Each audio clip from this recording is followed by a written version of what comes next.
नीति आयोग के सीईओ वो press conference करते हैं और प्रेस कॉन्फ्रेंस करके बताते हैं कि भारत ने जापान को पीछे छोड़ दिया है और भारत अब 5वीं से चौथी अर्थव्यवस्था बन गया है। लेकिन इसके बाद में बयान निकल करके सामने आता है नीति आयोग के सदस्य का और वो कहते हैं कि ऐसा हो तो रहा है लेकिन अभी इसमें समय लगेगा।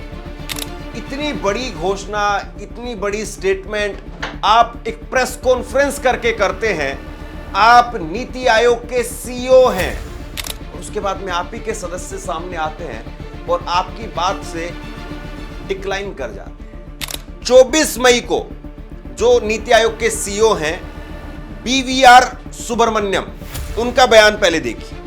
उन्होंने कहा प्रेस कॉन्फ्रेंस करके कि हम चौथी सबसे बड़ी अर्थव्यवस्था हैं, हम $4 ट्रिलियन की अर्थव्यवस्था हैं। आज भारत जापान से बड़ा है।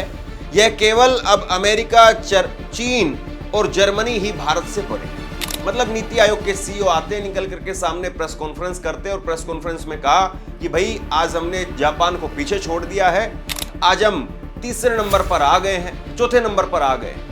अब हमसे ऊपर अमेरिका पहले स्थान पर, चीन दूसरे स्थान पर और जर्मनी तीसरे स्थान पर है और हम बहुत जल्द जो है वो तीसरे स्थान पर हासिल अपने आप को जो है वो कर लेंगे। लेकिन इसके बाद में क्या कह रहे हैं नीति आयोग के सदस्य अरविंद वीरमानी, उनको जरा सुनिए। वो कह रहे हैं कि भारत दुनिया की चौथी सबसे बड़ी इकोनॉमी बनने की ओर अग्रसर है।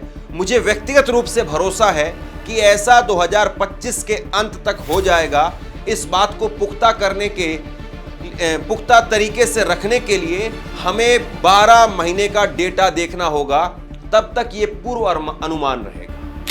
वो कह रहे हैं कि भाई ऐसा होगा और हम उम्मीद कर रहे हैं कि दिसंबर 2025 तक ऐसा होगा।